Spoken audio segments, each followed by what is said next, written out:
ଶାନ୍ତି 14/5/24 ମହାବାକ୍ୟ।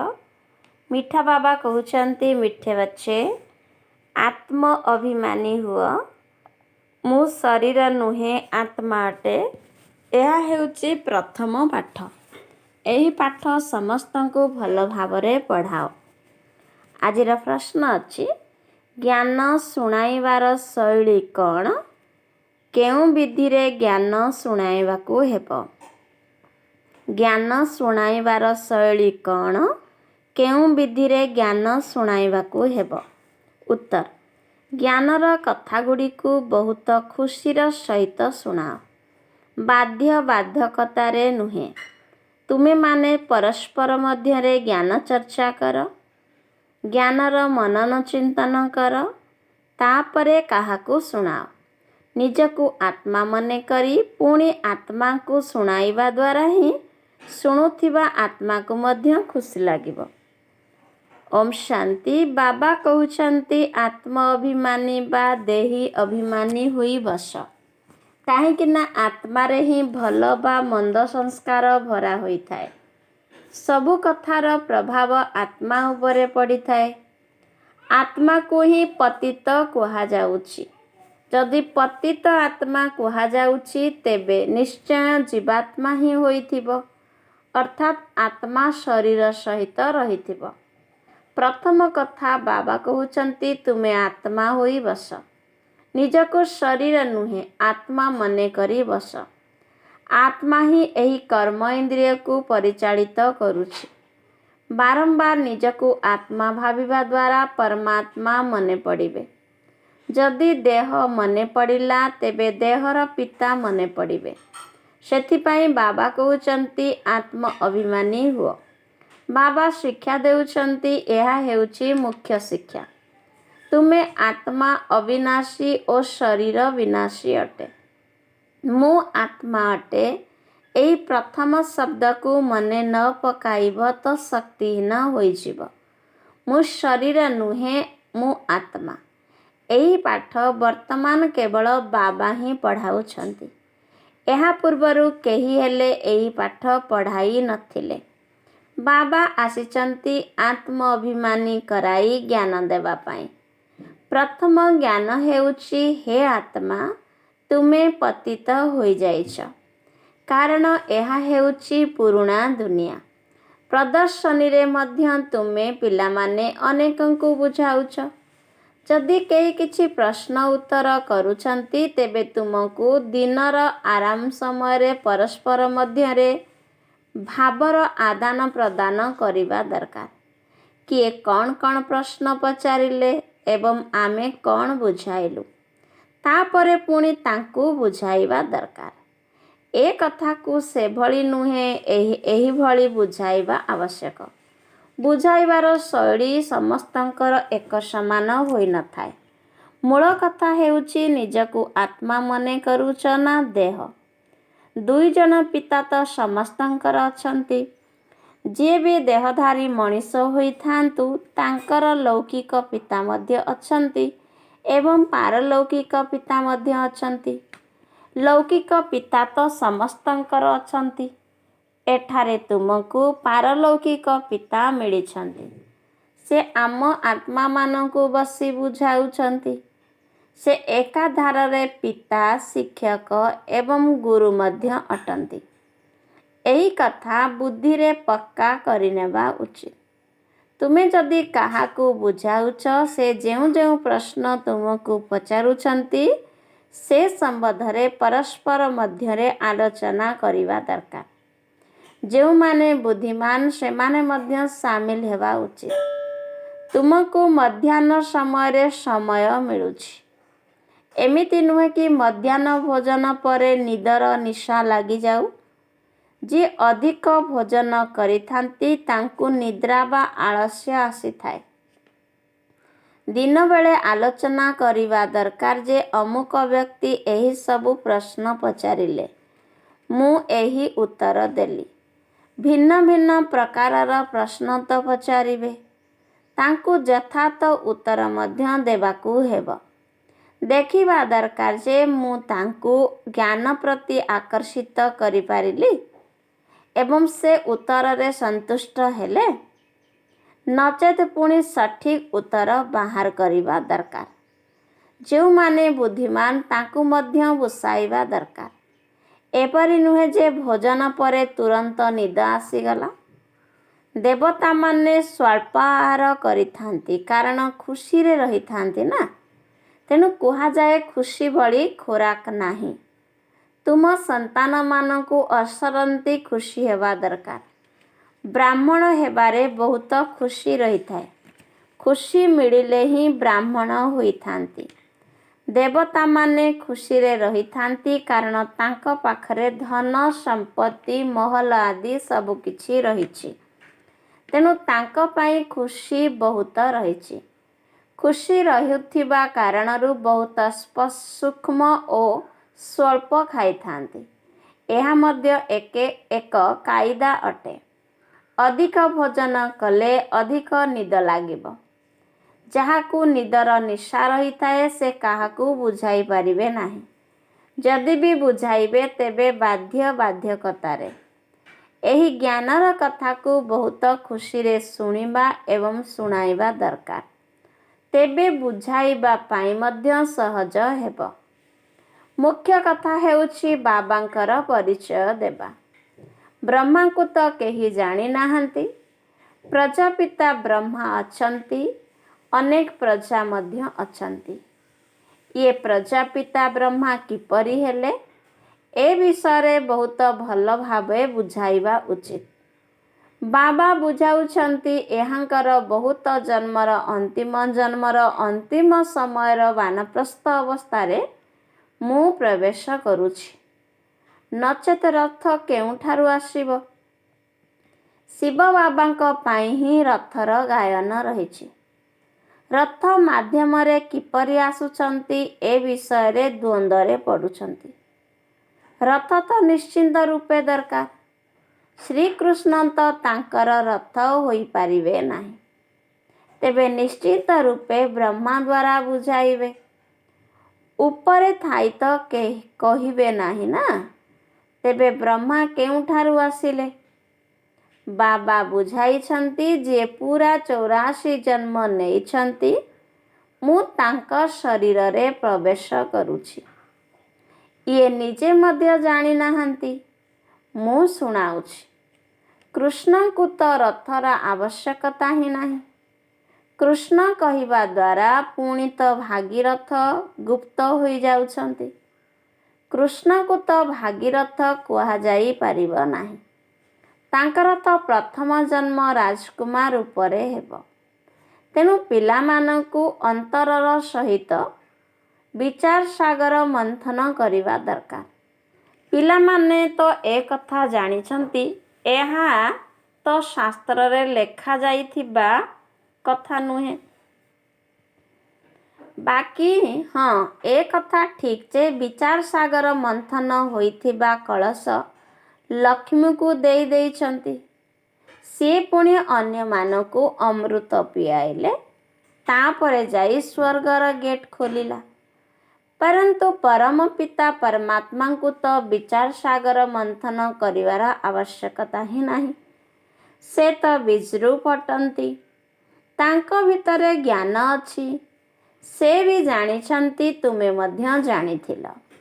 ବର୍ତ୍ତମାନ ଏ କଥାକୁ ଭଲ ଭାବରେ ବୁଝାଇବା ଜରୁରୀ ଅଟେ। ବୁଝାଇବା ବ୍ୟତୀତ ଦେବତା ପଦ କିପରି ପ୍ରାପ୍ତ କରିବେ? ଆତ୍ମାମାନଙ୍କୁ ସତେଜ କରିବା ପାଇଁ ବାବା ବୁଝାଉଛନ୍ତି। ଅନ୍ୟମାନେ ତ କିଛି ହେଲେ ବି ଜାଣିନାହାନ୍ତି। ବାବା ଆସି ବୁଝାଉଛନ୍ତି। ଏବେ ତୁମର ଲଙ୍ଗର ଭକ୍ତି ମାର୍ଗରୁ ମୁକ୍ତ ହୋଇ ଜ୍ଞାନ ମାର୍ଗରେ ବନ୍ଧା ହୋଇଛି। ବାବା କହୁଛନ୍ତି ମୁଁ ତୁମକୁ ଯେଉଁ ଜ୍ଞାନ ଦେଉଛି ତାହା ପ୍ରାୟ ଲୋପ ହୋଇଯାଉଛି। ଜଣେ ହେଉଛନ୍ତି ନିରାକାର ପିତା ଏବଂ ଅନ୍ୟ ଜଣେ ସାକାର ପିତା। ତୁମମାନଙ୍କୁ ବହୁତ ଭଲ ଭାବରେ ତ ବୁଝାଯାଉଛି କିନ୍ତୁ ମାୟା ଏଭଳି ଯେ ଆକର୍ଷଣ କରି ଆବର୍ଜନା ମଧ୍ୟକୁ ନେଇଯାଉଛି। ପତିତ ହୋଇଯାଉଛନ୍ତି। ବାବା କହୁଛନ୍ତି ପିଲାମାନେ ତୁମେ କାମଚିତା ଉପରେ ବସି ଏକଦମ କବର ସ୍ଥାନକୁ ଆସିଯାଇଛ। ପୁଣି ଏହିଠାରେ ହିଁ ନିଶ୍ଚିନ୍ତ ରୂପେ ପରିସ୍ଥାନ ହେବ।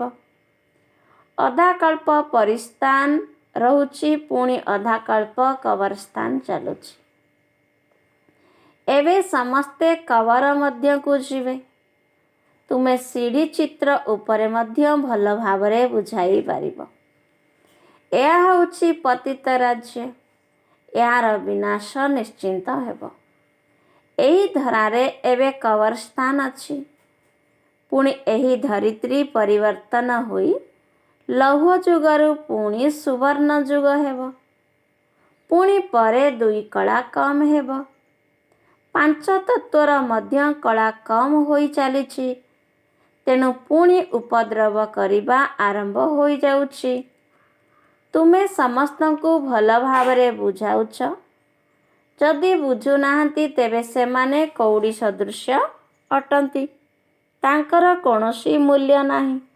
ଏହାର ମୂଲ୍ୟ ସମ୍ବନ୍ଧରେ ବାବା ତ ଆସି ବୁଝାଉଛନ୍ତି। ଗାୟନ ରହିଛି ନା ହୀରା ତୁଲ୍ୟ ଜନ୍ମ। ତୁମେ ମଧ୍ୟ ପ୍ରଥମେ ବାବାଙ୍କୁ ଜାଣିନଥିଲ। ତୁମେ କଉଡ଼ି ତୁଲ୍ୟ ଥିଲ। ଏବେ ବାବା ଆସି ହୀରା ତୁଲ୍ୟ କରୁଛନ୍ତି। ବାବାଙ୍କ ଠାରୁ ହିଁ ତୁମକୁ ହୀରା ତୁଲ୍ୟ ଜନ୍ମ ମିଳୁଛି। ପୁଣି କଉଡ଼ି ତୁଲ୍ୟ କାହିଁକି ହୋଇଯାଉଛ? ତୁମେ ଈଶ୍ୱରୀୟ ସନ୍ତାନ ଅଟ ନା। ଗାୟନ ମଧ୍ୟ ରହିଛି ଆତ୍ମାଏ ପରମାତ୍ମା ଅଲଗ ରହେ ବହୁକାର। ଶାନ୍ତିଧାମରେ ଥିବା ସମୟରେ ମିଳନର କୌଣସି ଫାଇଦା ହୋଇନଥାଏ।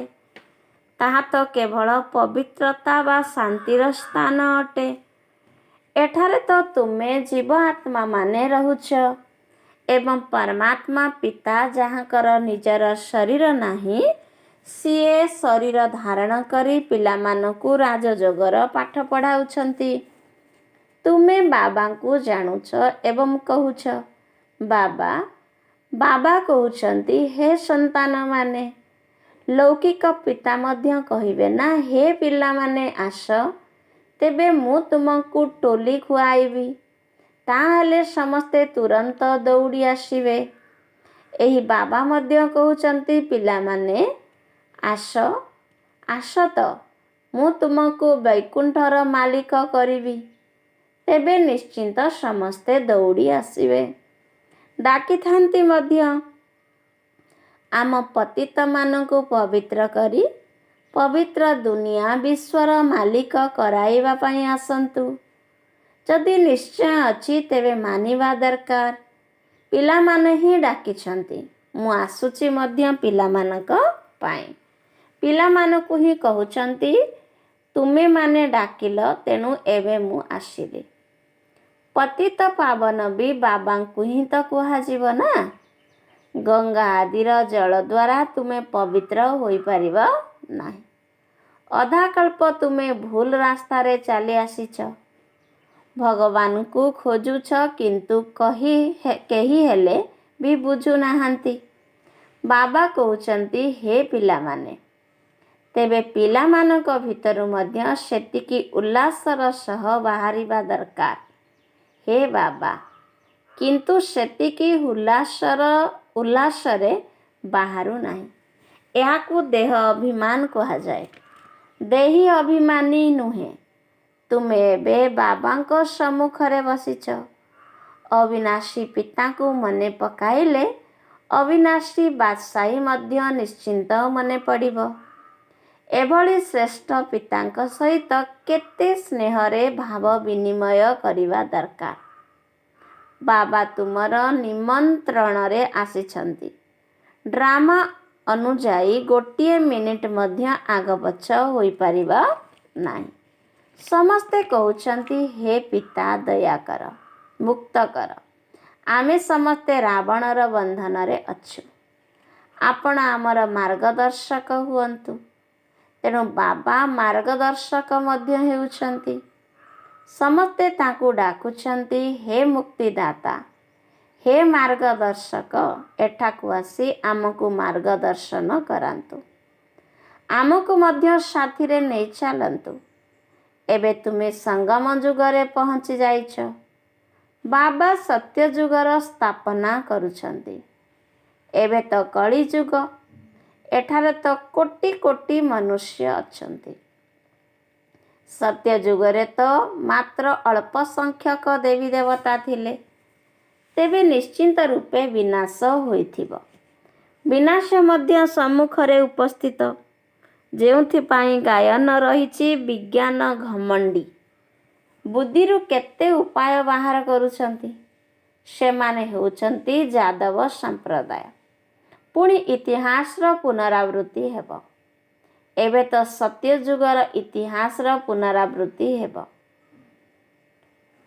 ତୁମେ ବୁଝୁଛ ଯେ ଆମେ ନୂଆ ଦୁନିଆରେ ଉଚ୍ଚ ପଦ ପାଇବା ପାଇଁ ପୁରୁଷାର୍ଥ କରୁଛୁ। ତେଣୁ ପବିତ୍ର ନିଶ୍ଚିନ୍ତ ରୂପେ ହେବାକୁ ପଡ଼ିବ। ତୁମେ ବୁଝାଉଛ ଯେ ଏହି ପତିତ ଦୁନିଆର ବିନାଶ ନିଶ୍ଚିନ୍ତ ହେବ। ତୁମର ପିଲାଛୁଆ ତ କେହି ଜୀବିତ ରହିବେ ନାହିଁ। ନା କେହି ଉତ୍ତରାଧିକାରୀ ହେବେ, ନା ବିବାହ ଆଦି କରିବେ। ବହୁତ ସମୟ ଗଲାଣି, ଆଉ ବାକି ଅଳ୍ପ ସମୟ ଅଛି। ଅଳ୍ପ ସମୟର ମଧ୍ୟ ହିସାବ ରହିଛି। ପୂର୍ବରୁ ଏଭଳି କୁହାଯାଉନଥିଲା। ଏବେ ସମୟ ବହୁତ କମ୍। ପ୍ରଥମରୁ ଯେଉଁମାନେ ଶରୀର ତ୍ୟାଗ କରିଛନ୍ତି, ନିଜର ପୁରୁଷାର୍ଥ ଅନୁଯାୟୀ ଜନ୍ମ ନେଇଛନ୍ତି। କେହି କେହି ଏହି ଈଶ୍ୱରୀୟ ପରିବାରରେ ପୂର୍ବରୁ ଜନ୍ମ ହୋଇଥିବେ। ଜଣାପଡ଼ିଯାଇଥାଏ ଯେ ଯେପରି ଏହି ପରିବାରରୁ ଦୂରେଇ ଯାଇଥିବା ସନ୍ତାନ। ତାଙ୍କୁ ଜ୍ଞାନ ବ୍ୟତୀତ ଆଉ କେଉଁଥିରେ ମଜା ଆସିବ ନାହିଁ। ମା ବାପାଙ୍କୁ ମଧ୍ୟ କହିଥାନ୍ତି, ମୁଁ ସେହିଠାକୁ ଯିବି। ଏହା ତ ବହୁତ ସହଜ ଏବଂ ବୁଝିବାର କଥା। ବିନାଶ ତ ନିଶ୍ଚିନ୍ତ ହେବ ହିଁ ହେବ। ଲଢ଼େଇର ପ୍ରସ୍ତୁତି ମଧ୍ୟ ଦେଖୁଛ। ଲଢ଼େଇର ସାମଗ୍ରୀ ପ୍ରସ୍ତୁତ କରିବାରେ ହିଁ ସେମାନଙ୍କର ଅଧା ଅର୍ଥ ଖର୍ଚ୍ଚ ହୋଇଯାଉଛି। ଏରୋପ୍ଲେନ୍ ଆଦି କିପରି ଭାବେ ତିଆରି କରୁଛନ୍ତି। କହୁଛନ୍ତି ଘରେ ବସିଥିଲେ ମଧ୍ୟ ସମସ୍ତଙ୍କର ବିନାଶ ହୋଇଯିବ। ଏହିଭଳି ଜିନିଷ ସବୁ ତିଆରି କରୁଛନ୍ତି, କାରଣ ହସ୍ପିଟାଲ ଆଦି ତ ରହିବ ନାହିଁ। ଡ୍ରାମା ଅନୁଯାୟୀ ଏହା ମଧ୍ୟ ଯେପରି ବାବାଙ୍କର ଇସାରା ମିଳୁଛି। ତେବେ ତାହା ମଧ୍ୟ ଡ୍ରାମାରେ ନିର୍ଦ୍ଧାର୍ଯ୍ୟ ରହିଛି। ଭାବୁଛନ୍ତି ଏପରି ନ ହେଉ ଯେପରିକି ରୋଗରେ ପଡ଼ି ଶରୀର ଛାଡ଼ିବାକୁ ହେବ। କାରଣ ମରିବାକୁ ତ ସମସ୍ତଙ୍କୁ ପଡ଼ିବ। ଗାୟନ ମଧ୍ୟ ରହିଛି, ରାମ ଗୟୋ ରାବଣ ଗୟୋ। ଯେଉଁମାନେ ଯୋଗଯୁକ୍ତ ହୋଇ ଆୟୁଷକୁ ବଢ଼ାଉଛନ୍ତି, ତାଙ୍କର ଆୟୁଷ ନିଶ୍ଚିନ୍ତ ବଢ଼ିବ। ସେମାନେ ଖୁସି ଖୁସିରେ ନିଜର ଶରୀର ତ୍ୟାଗ କରିବେ। ଯେପରି ବ୍ରହ୍ମଜ୍ଞାନୀ ମାନେ ହଠଯୋଗୀମାନଙ୍କର ଦୃଷ୍ଟାନ୍ତ ରହିଛି। ବ୍ରହ୍ମଜ୍ଞାନୀ ବ୍ରହ୍ମକୁ ଯିବା ପାଇଁ ଖୁସି ଖୁସିରେ ଶରୀର ତ୍ୟାଗ କରିଥାନ୍ତି। ପରନ୍ତୁ ବ୍ରହ୍ମକୁ କେହି ଜାଣିନଥାନ୍ତି, ନା ପାପ ନାଶ ହୋଇଥାଏ। ପୁନର୍ବାର ଏହିଠାରେ ହିଁ ପୁନର୍ଜନ୍ମ ନେଇଥାନ୍ତି। ପାପ ନାଶ ହେବାର ଉପାୟ ବାବା ହିଁ କହୁଛନ୍ତି ଯେ ମୋତେ ମନେ ପକାଅ, ଅନ୍ୟ କାହାକୁ ମନେ ପକାଅ ନାହିଁ। ଲକ୍ଷ୍ମୀ ନାରାୟଣକୁ ମଧ୍ୟ ମନେ ପକାଅ ନାହିଁ। ତୁମେ ଜାଣିଛ ଏହି ପୁରୁଷାର୍ଥ ଦ୍ୱାରା ଆମେ ଏହି ପଦ ପ୍ରାପ୍ତ କରୁଛୁ। ସ୍ୱର୍ଗର ସ୍ଥାପନା ହେଉଛି। ପୁରୁଷାର୍ଥର କ୍ରମ ଅନୁସାରେ ଏହି ପଦ ପ୍ରାପ୍ତ କରିବା ପାଇଁ ଆମେ ପାଠ ପଢ଼ୁଛୁ। ତାଙ୍କର ଯେଉଁ ରାଜଧାନୀ ହେଉଛି, ତାହା ବାବା ସଙ୍ଗମ ଯୁଗରେ ବର୍ତ୍ତମାନ ସ୍ଥାପନ କରୁଛନ୍ତି। ତୁମେ ମଧ୍ୟ ଏଭଳି ଭାଷଣ ଦିଅ, ଯାହାଦ୍ୱାରା ସଠିକ୍ ରୂପରେ କାହାର ବୁଦ୍ଧିକୁ ସ୍ପର୍ଶ ଛୁଇଁବ। ଏହି ସମୟରେ ଆମେ ଈଶ୍ୱରୀୟ ସମ୍ପ୍ରଦାୟ ତଥା ପ୍ରଜାପିତା ବ୍ରହ୍ମାଙ୍କ ମୁଖ ବଂଶାବଳୀ ଭାଇ ଭଉଣୀ ଅଟୁ। ଆମେ ଆତ୍ମାମାନେ ସମସ୍ତେ ଭାଇ ଭାଇ ଅଟୁ। ବ୍ରହ୍ମା କୁମାର କୁମାରୀଙ୍କର ପରସ୍ପର ମଧ୍ୟରେ ବିବାହ ହୋଇନଥାଏ। ଏହା ମଧ୍ୟ ବାବା ବୁଝାଉଛନ୍ତି। କିପରି ଅଧୋଗତିକୁ ପ୍ରାପ୍ତ କରିଥାନ୍ତି। କାମାଗ୍ନିରେ ଜଳିଥାନ୍ତି। କିନ୍ତୁ ଡର ମଧ୍ୟ ରହୁଛି ଯେ ଯଦି ଥରେ ବିକାରଗ୍ରସ୍ତ ହେଲୁ, ତେବେ କରିଥିବା ରୋଜଗାର ପାଣିରେ ବୋହିଯିବ। କାମ ବିକାର ଠାରୁ ପରାଜୟ ହେଲେ ପଦଭ୍ରଷ୍ଟ ହୋଇଯିବ। ଏହା କେତେ ଶ୍ରେଷ୍ଠ ରୋଜଗାର! ମନୁଷ୍ୟମାନେ କୋଟି କୋଟି ଟଙ୍କା ରୋଜଗାର କରୁଛନ୍ତି। ତାଙ୍କୁ କ'ଣ ଜଣାଅଛି କି ଅଳ୍ପ ସମୟ ମଧ୍ୟରେ ଏସବୁ ବିନାଶ ହୋଇଯିବ? ବୋମା ପ୍ରସ୍ତୁତକାରୀମାନେ ମଧ୍ୟ ଜାଣିଛନ୍ତି ଯେ ଏ ଦୁନିଆ ବିନାଶ ହୋଇଯିବ। କହୁଛନ୍ତି ଆମକୁ କେହି ପ୍ରେରଣା ଦେଉଛି, ତେଣୁ ଆମେ ତିଆରି କରୁଛୁ। ଆଚ୍ଛା, ମିଠେ ମିଠେ ଶିଖିଲ ଧେ। ସନ୍ତାନମାନଙ୍କ ପ୍ରତି ମାତା ପିତା ବାପଦାଦାଙ୍କର ମଧୁର ସ୍ନେହଭରା ସ୍ମୃତି ଓ ସୁପ୍ରଭାତ। ଆତ୍ମିକ ପିତାଙ୍କର ଆତ୍ମିକ ସନ୍ତାନମାନଙ୍କୁ ନମସ୍ତେ। ଆତ୍ମିକ ସନ୍ତାନମାନଙ୍କର ଆତ୍ମିକ ମାତା ପିତା ବାପଦାଦାଙ୍କୁ ମଧୁର ସ୍ନେହଭରା ସ୍ମୃତି, ସୁପ୍ରଭାତ ଏବଂ ନମସ୍ତେ ନମସ୍ତେ ନମସ୍ତେ।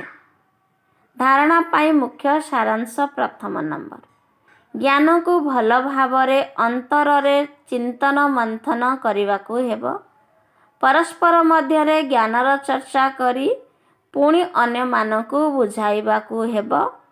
ଆଳସ୍ୟ ଅବହେଳା ପଣିଆକୁ ତ୍ୟାଗ କରିବାକୁ ହେବ। ବାବା କହିଲେ ଆଳସ୍ୟ ଅବହେଳା ପଣିଆକୁ ତ୍ୟାଗ କରିବାକୁ ହେବ। ଦ୍ୱିତୀୟ ପଏଣ୍ଟ, ଦେହୀ ଅଭିମାନୀ ହୋଇ ବଡ଼ ଉମଙ୍ଗ ଉତ୍ସାହର ସହିତ ବାବାଙ୍କୁ ମନେ ପକାଇବାକୁ ହେବ। ସଦାସର୍ବଦା ଏହି ନିଶାରେ ରହିବାକୁ ହେବ କି ଆମେ ଈଶ୍ୱରୀୟ ସନ୍ତାନମାନେ କଉଡ଼ିରୁ ହୀରା ହେବା ପାଇଁ ବାବାଙ୍କ ନିକଟକୁ ଆସିଛୁ।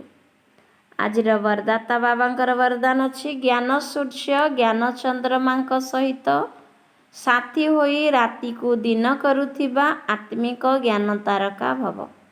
ଜ୍ଞାନ ସୂର୍ଯ୍ୟ ଜ୍ଞାନ ଚନ୍ଦ୍ରମାଙ୍କ ସହିତ ସାଥୀ ହୋଇ ରାତିକୁ ଦିନ କରୁଥିବା ଆତ୍ମିକ ଜ୍ଞାନ ତାରକା ଭବ।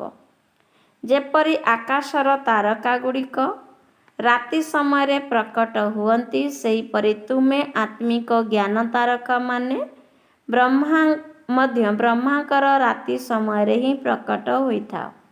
ସେହି ତାରାମାନେ ତ ରାତିକୁ ଦିନ କରିପାରନ୍ତି ନାହିଁ, କିନ୍ତୁ ତୁମେମାନେ ଜ୍ଞାନ ସୂର୍ଯ୍ୟ ଜ୍ଞାନ ଚନ୍ଦ୍ରମାଙ୍କ ସହିତ ମିଶି ରାତିକୁ ଦିନ କରିଦେଉଛ। ସେଗୁଡ଼ିକ ହେଲେ ଆକାଶର ତାରା, ତୁମେ ହେଲ ଧରାପୃଷ୍ଠର ତାରା। ସେଗୁଡ଼ିକ ପ୍ରକୃତିର ସତ୍ତା ଅଟନ୍ତି, କିନ୍ତୁ ତୁମେମାନେ ପରମାତ୍ମ ଜ୍ଞାନ ତାରକା ଅଟ। ଯେପରି ପ୍ରକୃତିର ତାରାମଣ୍ଡଳରେ ଅନେକ ପ୍ରକାରର ତାରା ଚମକୁଥିବାର ଦେଖାଯାଆନ୍ତି, ସେହିପରି ତୁମେମାନେ ମଧ୍ୟ ପରମାତ୍ମାଙ୍କର ତାରାମଣ୍ଡଳରେ ଚମକୁଥିବା ଆତ୍ମିକ ତାରା ଅଟ। ଆଚ୍ଛା, ସ୍ଲୋଗାନ ଅଛି, ସେବା କରିବାର ସୁଯୋଗ ମିଳିବା ଅର୍ଥ ଆଶୀର୍ବାଦ ରୂପୀ ସମ୍ପତ୍ତିରେ ନିଜର ଅଣ୍ଟି ଭରିବା। ସେବା କରିବାର ସୁଯୋଗ ମିଳିବା ଅର୍ଥ ଆଶୀର୍ବାଦ ରୂପୀ ସମ୍ପତ୍ତିରେ ନିଜର ଅଣ୍ଟି ଭରିବା। ଆଚ୍ଛା, ଓମ୍ ଶାନ୍ତି।